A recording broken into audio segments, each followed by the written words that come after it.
Good morning, Mr. Jaitley, and welcome to Frankly Speaking. This is a show on which you should speak your heart because that's what viewers would want to see. As we look at the third-year milestone of your government, Mr. Jaitley, how would you look at India's relationship with Pakistan? It's gone through ups and downs from the moment of the swearing-in ceremony where the Pakistan Prime Minister was here, from the Prime Minister's own visits to Pakistan, and to now this confrontation over the issue of Kulbhushan Jadhav. It's been a seesaw relation. I think it's a relationship where India has made an honest effort to have a relationship with Pakistan. The two extraordinary steps that the Prime Minister took, first to invite Prime Minister Nawaz Sharif to the swearing-in, and then to drop by for a visit in Lahore on the occasion of a function at Prime Minister Sharif's family. I think these were both intended to ease the tension between the two countries. And this could pave the way for a better functional relationship between the two countries. I think the lingering doubt always still remains as to who is in control in Pakistan. Is it the army? Do the radicals have a great influence? Or is it the civilian government? And systematically we've seen that every effort by India to normalize the relationship is followed by some incident which is intended to scar the relationship. Whether it was Pathankot or it was Uri and now it's Kulbhushan Jadhav. You can't really have an environment of confrontation, an environment where there is cross-border terrorism, where there is a state in denial of what it is actually doing, and have an environment in which there could be a comfortable functional relationship between the two countries. So if I look back 3 years, India's made honest efforts, and Pakistan seems to have done everything to sour that relationship.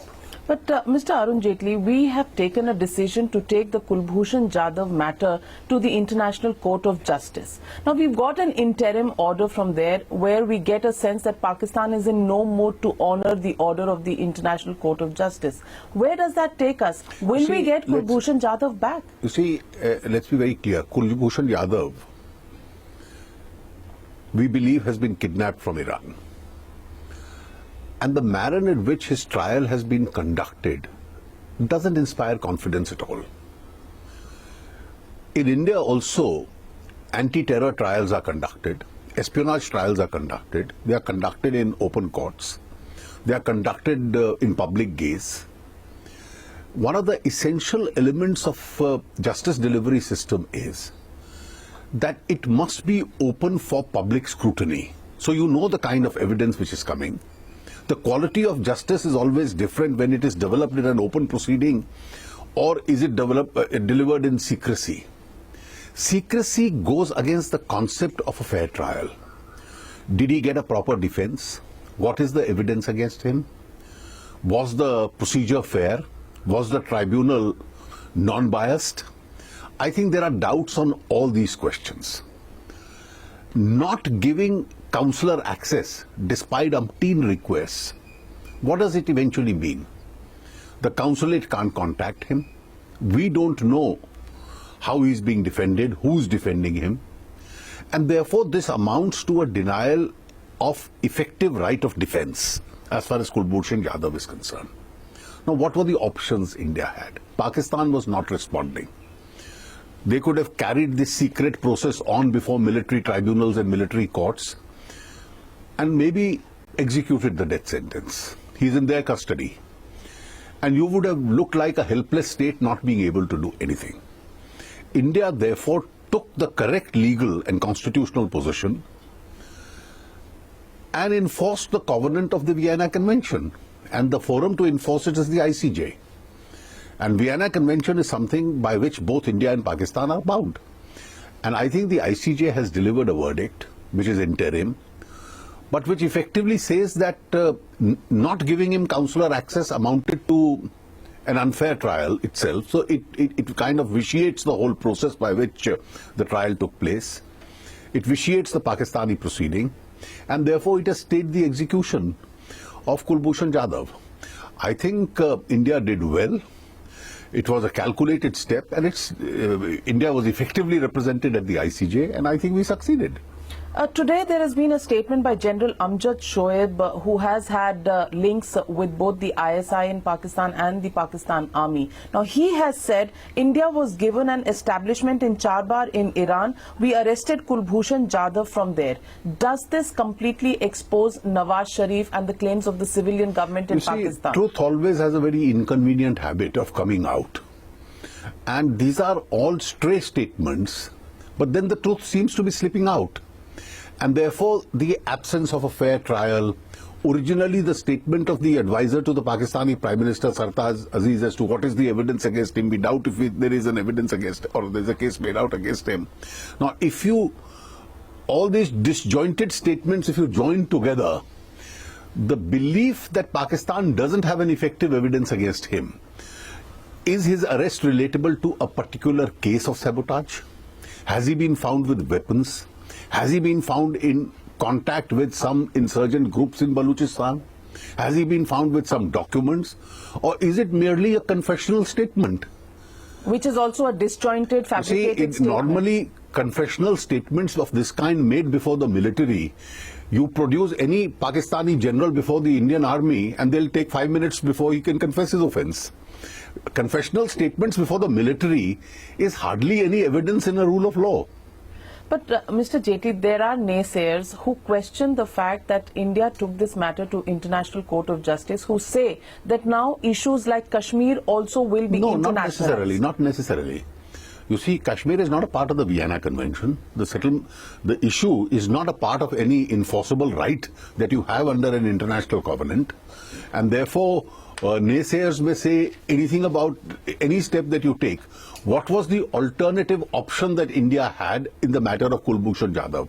We could have mobilized global opinion, we could have issued press statements, we could have tried to talk to Pakistan, and eventually been helpless if the death sentence had been executed. But Mr. Jaitley, message to Pakistan. After the surgical strikes, there was a certain message that the government of India wanted to convey to the government of Pakistan. Do you think that message has gone home, especially after there are fake attempts by Pakistan yesterday to show that they are sending aircrafts over Siachen, fake attempts at showing that Pakistan is in war preparedness? I think the official statement I read on one of the Pakistani sites was near Siachen, which a section of the Indian media interpreted as over Siachen. There is a world of difference between the two. So do you think this is just false bravado, or do you think there is... I think this is false bravado for the reason that the Air Force has already made a statement clarifying that nothing of this kind took place. Let me tell you, and I have said this repeatedly, surgical strikes was a very important event in sending a strong message as far as Pakistan is concerned. But beholds the surgical strikes, even of late, the army has been doing the best that it can in order to check infiltration. You have launch pads. They try and launch the terrorists and insurgents from there who try to infiltrate. It's the job of the BSF and the army at the Indian border and the line of control to check that.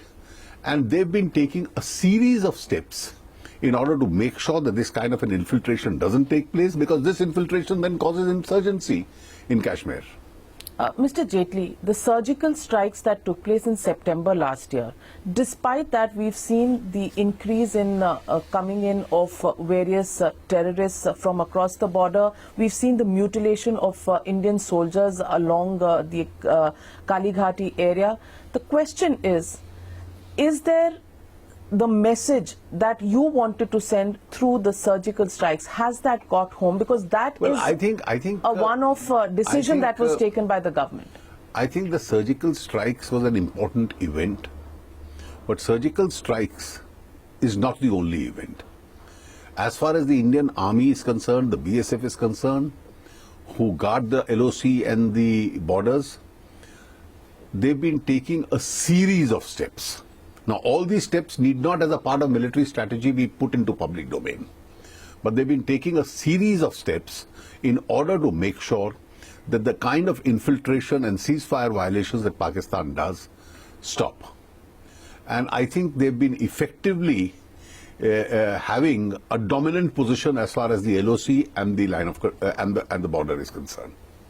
Mr. Jaitley, let me now take your attention to the other issue, which is really something that needs to be looked at on the 3rd anniversary of your government, which is the state that Jammu and Kashmir is in. We have seen one incident that has united the rest of the country, which is the incident of Major Litul Gogoi, where he took a decision on the ground to save lives, and the entire country has rallied behind him. But there is a section of the political class, and you would have read articles by Omar Abdullah and people like him, who have questioned the human rights violation of Farooq Dar, the man who was tied as a human shield to the jeep. You have backed Major Gogoi, but what would you say to these people who continuously talk about the human right violation? See, I recollect an incident in 2010. I was in the opposition. And stone throwing was going on in a big way in the valley. So the then Home Minister led a delegation of political parties and leaders. I went as a part of that delegation. And we were all being told how the stone throwers have been injured. I asked a question to the security forces who came and appeared before the members of parliament.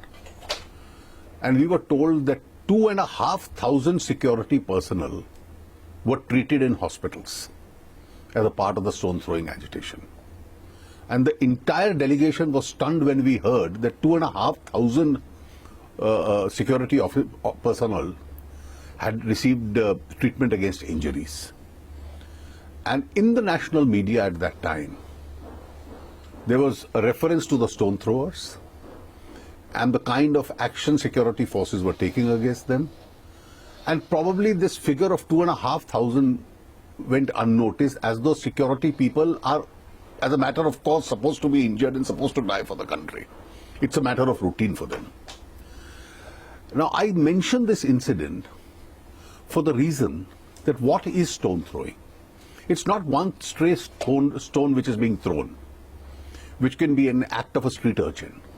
But when you have hundreds and hundreds and at times thousands of people throwing stones and continuously throwing stones at a small party of 8 or 10 people, these are fatal and lethal weapons. People will die.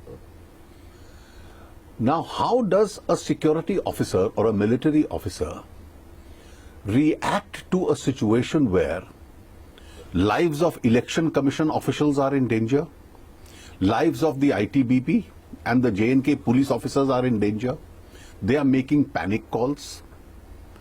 Does he fire at the crowd, which leads to a confrontation and many people die? Does he put these people in a jeep, fire in the air and create a stampede by running over these people? Or does he use an alternative military strategy which doesn't make out a very happy visual, but eventually when you analyze the facts, it turns out to be the most benign method of dealing with that situation where human lives are saved? Let us be very clear that it is everybody's case that you had hundreds and hundreds of stone throwers and a paltry group of ITBP and Election Commission officials who would have been lynched to death by the stones. Now, this officer uses his common sense at that stage, and that's a statement he has made. These facts are common. And he manages to escape. Now you start hair splitting. Oh, was this boy a stone thrower or not a stone thrower? Now, in this mob, is he supposed to now analyze the democratic and the historical credentials of each person? Did he have the time to do that? Now, I think this whole debate is really meaningless for the simple reason, as I have said earlier, that to deal with a situation of this kind, subsequent political or media reactions can't determine the military strategy at the moment. That has to be decided by the officer on the spot. And if we are going to cripple our military officers in deciding as to what kind of strategy they must adopt at a given moment, then I think we are playing with national security. But then Omar Abdullah and people like him say that this could now become the standard operating procedure for military usage. Human shields will be used. That's the case that Omar Abdullah is making out. Well, there is a standard operating procedure of the stone throwers. I wish the leaders that you are naming had come out openly and viciously against them. They haven't done that. They cost human lives. And therefore, how to deal with a particular group, as far as the common people, let me tell you, as far as my views are concerned and the government's views are concerned, we will not compromise with the separatists. We will not compromise with the terrorists. But as far as the average people of J&K are concerned, the Kashmiri population, we want them to be on our side because they are also suffering because of terrorism and violence. And they must realize that their day-to-day peace and peace of their life is being disrupted by these kind of elements itself. How else should a military officer deal with a situation of this kind? It was his duty to rescue the Election Commission officials and the ITBP. Should he have fired at the mob? Was that the preferred option? Should he have created a stampede? Was that the preferred option? He used his discretion as long as he acted bona fide in the larger national interest in order to diffuse the situation without causing any loss of life or property. I don't think the officer really can be faulted for that. The other options would have been far worse. Mr. Jaitley, the question here many are asking is that the Court of Inquiry has cleared Major Litul Gogoi and there's been no wrongdoing that's been found on his part. But at the same time, your alliance government in Jammu and Kashmir has filed an FIR against Major Litul Gogoi. Now, can the Jammu and Kashmir police investigate a case where there has been a clearance given by the Court of Inquiry? I think this is a much larger issue that you are raising. This doesn't only pertain to J&K. And this pertains to wherever armed forces of the Union, which includes the Army, the Air Force, the CRPF, the BSF, the Assam Rifles and ITBP are in action. There is some direction that the Supreme Court has also given at the moment, but that's given in cases where it leads to encounters and deaths, which is also hindering operations of these forces in insurgent areas itself. I personally feel that these are not actions which are subject to any form of political or judicial or even a police review. Because he's on the spot. As long as he's acted bona fide, he didn't have any personal axe to grind against that person who was used as a shield. He hasn't harmed him in the sense that he hasn't injured him or taken him into custody. He's used him under he believed that he was one of those stone throwers. He used him, he rescued the party and then let him go. But couldn't you impress this fact upon Mehbooba Mufti? The Chief Minister has been silent on this issue and people question this because your party is in government with Mehbooba Mufti. As I put it, what is the priority that we have in J&K? It's not that the BJP and PDP agree on every issue. Ideologically, we were two different parties and we didn't have the same vision even on J&K. The elections threw up an arithmetic in which the only government which could have been formed was a PDP BJP government, and that would have represented the two regions. Now the issue before us was, do you allow governor's rule, not tie up, which was a possibility, and then go in for a fresh election? Or do you allow a democratic process which sends the right signals globally, and you have elected legislators, you have elected governments in the way, you use also effectively state parties, state democratic parties, National Conference and PDP are mainstream parties in the valley, in order to deal with the situation there. The battle in Jammu and Kashmir is not against the National Conference or the Congress or the PDP. The battle is really against the separatists. And therefore you form a combination and provide a democratic alternative to that. That is what the Congress and the NC did. That is what the Congress and the PDP did. That's an experiment which we've been trying. Now, these are very delicate experiments in which some challenges will arise, and they are indeed arising. But that's a difficult situation which we have to deal with. Mr. Jaitley, yesterday when you made a statement on the Major Gogoi case, you said there was a war zone-like situation. Now, this war zone-like situation in Jammu and Kashmir is a reality. On the 3rd anniversary of your government, do top people in the government worry about... Let me clarify that. The situation in which the young army major was, where hundreds of people had surrounded, was like a war-like situation. I've recently spent 3 days in the valley as a part of the GST meeting. There were ministers from 32 states and union territories. Except those some districts of South Kashmir where there is tension, for 3 days we were very pleasantly surprised that Srinagar was completely peaceful. Now this whole impression which ministers from different political parties and different states said, we were being advised, why are you holding the meeting in Srinagar? And we are so pleasantly advised whether you go to the Dal Lake or you go to the Residency Road or you go to Hazrat Bal or you go to the Shankaracharya Temple, everything was peaceful. Nobody was being hurt, nobody was being shouted at. In fact, the lunches for this meeting were being held in Chashmeshai Gardens where there were hundreds and hundreds of people and you found no tense situation. So I think when you say that the state is a warlike situation, there are some districts of the state where there is difficulty in southern Kashmir, and that's what the security forces are really tackling at the moment. Mr. Jaitley, you said the war is against the separatists, and Times Now recently exposed the links, the Pakistan funding of these separatists, the Hurriyat leaders. The question we are asking is, what's the bottom line? Your partner, your alliance partner, the PDP, thinks they are stakeholders. She even writes letters to them to meet the delegation from Parliament that goes to Jammu and Kashmir. You are saying that the war is with the separatists. Where is the bottom line for this government? Let's be very clear. On all issues, nobody has ever claimed, the PDP hasn't claimed, we haven't claimed that we think on the same lines. As I've clarified to you, the purpose of this alliance is a very honest purpose. This was thrown up by the arithmetic of elections to deal with the situation that our main challenge is not against the PDP or the NC, our main challenge is against the separatists.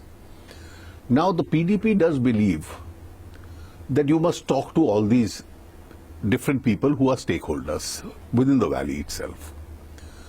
Well, the government will take an appropriate call at that. Today the situation is not that you create violence and then you say, please speak to me. Let us first control the situation in the valley and then we'll decide. After all, talking to the people who are the main stakeholders, I have no difficulty at all, because we want the people on the side as far as the country is concerned and against the violence itself. So we will never stand on any prestige issue and say the people of Kashmir we are not going to talk to. If they have any grievances, we'll... Including the Hurriyat? No, I have not said that. No, I have not said that. I have not said that for the moment. This is not the time for it. The time today is not to start talking to these separatists who are really behind instigating of this violence. Today the challenge is to first curb this violence. And therefore we are concentrating only on that. So the crackdown on these separatists from various agencies is the manner that you are using to choke their funds? No. You see, the funds over the last several months have been choked in various parts of the country. Whether it was Hurriyat, whether it was separatists, whether it was terrorists, or whether it was even the Maoists. And therefore one evidence of that was, for the first time they started attacking the banks. And one of the reasons they started attacking the banks was they needed money. Post demonetization, terrorist funding and insurgent funding in India did receive a serious setback. Mr. Jaitley, from the issue of Kashmir and nationalism and Pakistan, let me draw your attention to the next big challenge and promise that was made by your government, that was on the plank of corruption. We talked about land deals a lot in the run-up to the 2014 elections, and at that time it was Robert Vadra's land deals that were the focus of the BJP's attention. Not much seems to have been done in the last 3 years on decoding. Well, I wish you had realized the change which has taken place. Please tell me as far as the central government is concerned, which is the charge of corruption which has been made against the central government? Even the institutional mechanisms which we have created in this country, those institutional mechanisms are where discretions are gone. Today, whether you want to allocate coal or mineral or spectrum, there is no discretion anybody has. Today, files are being cleared as a routine. Nobody has to chase them. Middlemen in Delhi are on the run. They are not needed. The next big change which has taken place is a series of steps against this kind of corruption and black money which we've taken. Now, I don't want to get into individual cases here, but the case you mentioned, the Haryana government has been taking all effective steps in that direction. On the contrary, every case of undeclared money, literally a battle against the flight of this capital, accounts outside India, within India, shell companies, is there a single area of black money and corruption which we have not tried to address in the last 3 years? But the Dhingra Commission, the Haryana government, you said, has gone into it. The Dhingra Commission's making it public is stayed by the High Court. No government has questioned that. No. You see, once they move the High Court, obviously the court will take a view. You see, courts have a standard of their own, and they operate as per that standard. I don't want to get into that question. But these are all documents. When you appoint a commission of inquiry or have an investigation, these are meant to be open. People must know all the facts.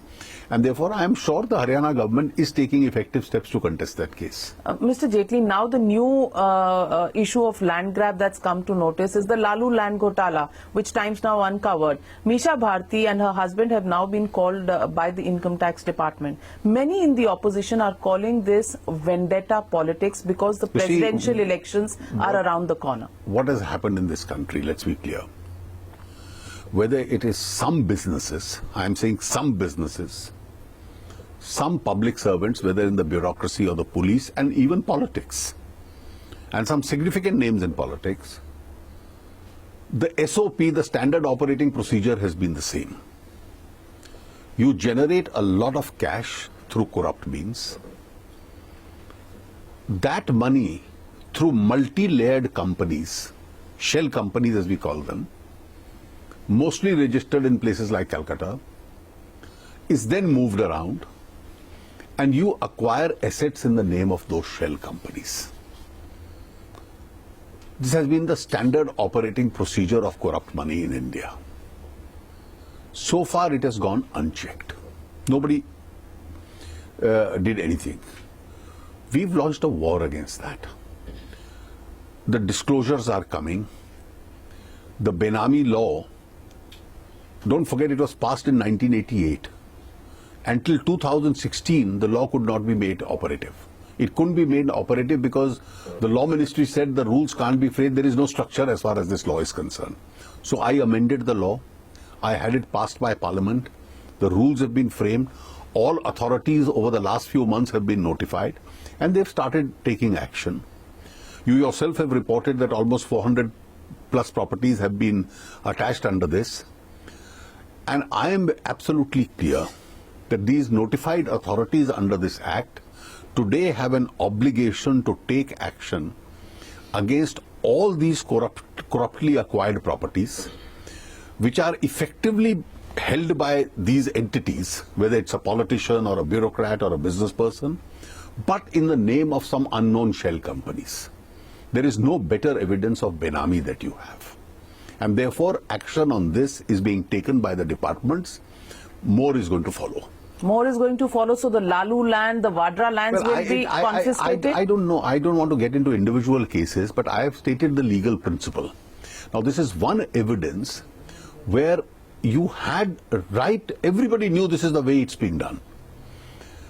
And nobody had ever taken action. A law passed in 1988 was not made operative till 2016. I have made that operative now. And that law will now operate to its full strength.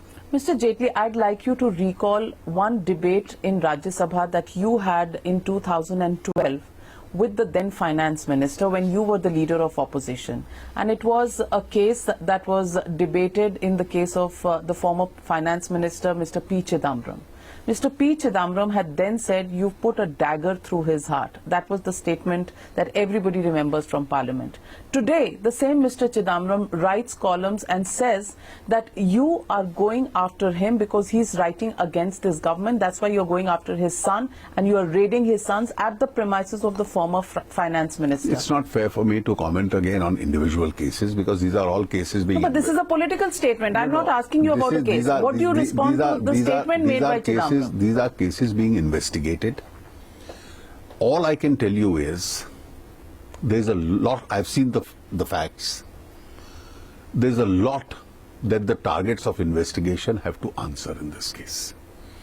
And when I say there's a lot that has to be answered, if there are companies with which a relationship of certain individuals can be established, then why were those companies receiving payments? And in this case, it's payments by check. The cash has no footprints, but the checks have a footprint. Around the same time that the cases of those companies were being dealt with in a particular ministry. Now, this is an important piece of evidence. Now, why is this? Somebody has to answer. If there is an answer, the investigation will take a view. And if there is no answer, then the presumption is clear. You see the entire narrative that goes on around Gau Rakshaks, about cow slaughter and saving of cows. You know, do these two things gel with each other as government's own achievements? You know, when you're talking about taking the country forward. This kind of vigilantism and taking law into your own hands is something that we completely distance ourselves from, and is something which should not be done, and therefore wherever it has happened, the law has taken its own course.